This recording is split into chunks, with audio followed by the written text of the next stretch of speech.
दोनों भाई नाश्ते की टेबल पर बैठे थे। प्रियंका, मेरा नाश्ता कहाँ है? भाभी, मुझे भी ऑफिस के लिए लेट हो रहा है। इस पर प्रियंका किचन में से दोनों के नाश्ते की प्लेट्स लेकर बाहर आती है। लो भाई, आप दोनों का नाश्ता। किसी को भी 1 मिनट का सब्र नहीं है। ये प्रियंका का ससुराल है, जहाँ कोई औरत ना होने की वजह से शादी वाले दिन से ही घर के साथ दोनों भाइयों की जिम्मेदारियाँ प्रियंका संभाल लेती है। दोनों भाई शांति से नाश्ता कर रहे होते हैं कि अंकुश अपने भाई की प्लेट से पराठे का एक टुकड़ा उठा लेता है। आपको पता है ना, मैं खाना शेयर नहीं करता, फिर भी मेरी प्लेट में से खाना जरूरी है क्या? अरे हद हो गई है, मुझे नहीं खाना अब। अंकुर गुस्से में नाश्ता छोड़कर टेबल से उठ खड़ा होता है। अरे ये कैसा बिहेवियर है अंकुर? एक टुकड़ा ही तो है। एक हो या आधा, मुझे भूख लगी है तो ये सिर्फ मेरा ही है। उसे भी किसी के साथ शेयर करने बैठा तो भूखा नहीं रह जाऊंगा। अरे बाबा ठीक है, अब इस पर भी लड़ाई। दूसरा बना देती हूँ, पर प्लीज ऐसे खाना बीच में छोड़कर मत जाओ, इससे अन्न का अपमान होता है। ओ प्लीज भाभी, ऐसी कोई चीज होती ही नहीं है। आपके पास पैसे हैं, खरीदो और खाओ। अगर नहीं खाया जाए तो फेंक दो। अरे दुनिया में सब यही करते हैं। अंकुर बैग उठाकर ऑफिस के लिए चला जाता है, जिसके पीछे उसका बड़ा भाई मायूस सा घर में खड़ा रह जाता है। जिसने बचपन से सोने की चम्मच में खाया हो, उसे दुनिया के बारे में क्या पता होगा। वैसे गलती तो हमारी ही है। अगर कभी बचपन में ही सही गलत का फर्क सिखाया होता तो आज ये हाल नहीं होते।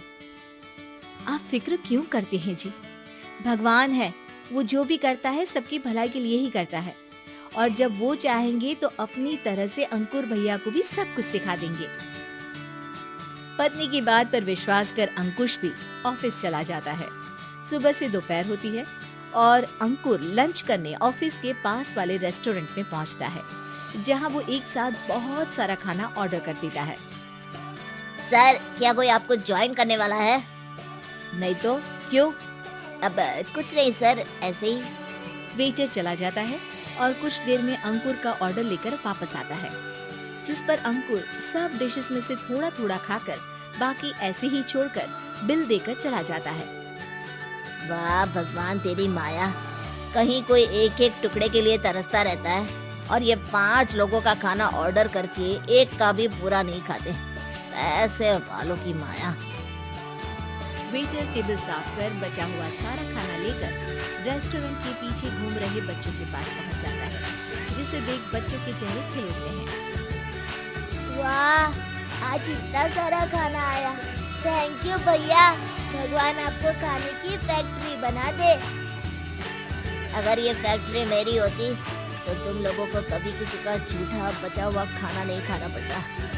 चलो तुम लोग खाओ, पर ध्यान रखो किसी को पता ना चले, तो मेरी नौकरी चली जाएगी। इसी के साथ दिन बीतता है और रात को दोनों भाई एक साथ घर पहुंचते हैं। कुछ देर में सब डिनर करने बैठते हैं, जहां अंकुश अंकुर को समझाने की कोशिश करता है। अंकुर, अगर हमें लाइफ में सब कुछ मिला है, इसका ये मतलब नहीं कि तुम उसका गलत फायदा उठाओ, बल्कि तुम्हें उसकी मदद से दूसरों को भी मदद करनी चाहिए। भैया, जिनके पास नहीं है उनकी वजह मैं तो नहीं ना। और ऐसे बहुत लोग हैं जिनके पास सब कुछ है, इसलिए अगर मैं एक इंसान कुछ नहीं करूँगा तो कोई फर्क नहीं पड़ने वाला।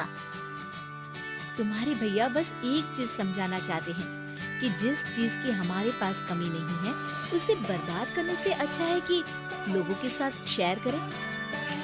इससे हम सिर्फ सामान नहीं, खुशियाँ भी बांटते हैं, और इसमें तुम्हारा ज्यादा कुछ तो जाएगा नहीं।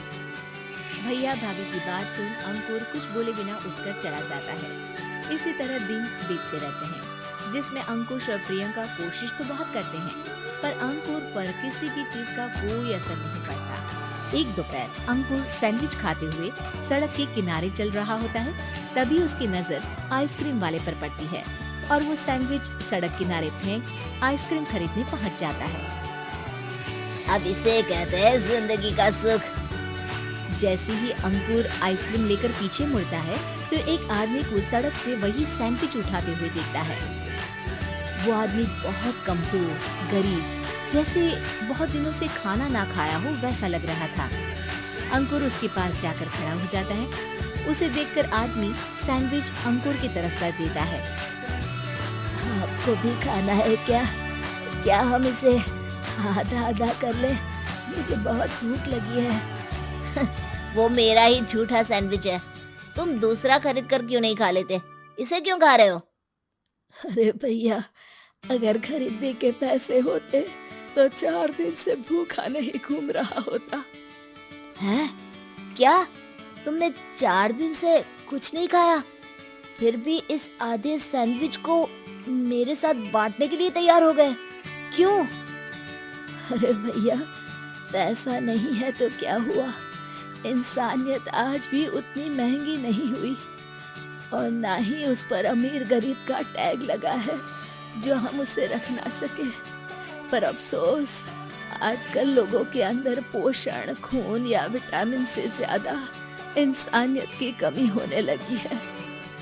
आदमी की बातों से अंकुर को समझ में आ जाता है कि वो आज तक कितना गलत काम करता आ रहा था। इसके बाद से वो अपनी किसी के साथ शेयर नहीं करने और खाने को बर्बाद करने वाली आदत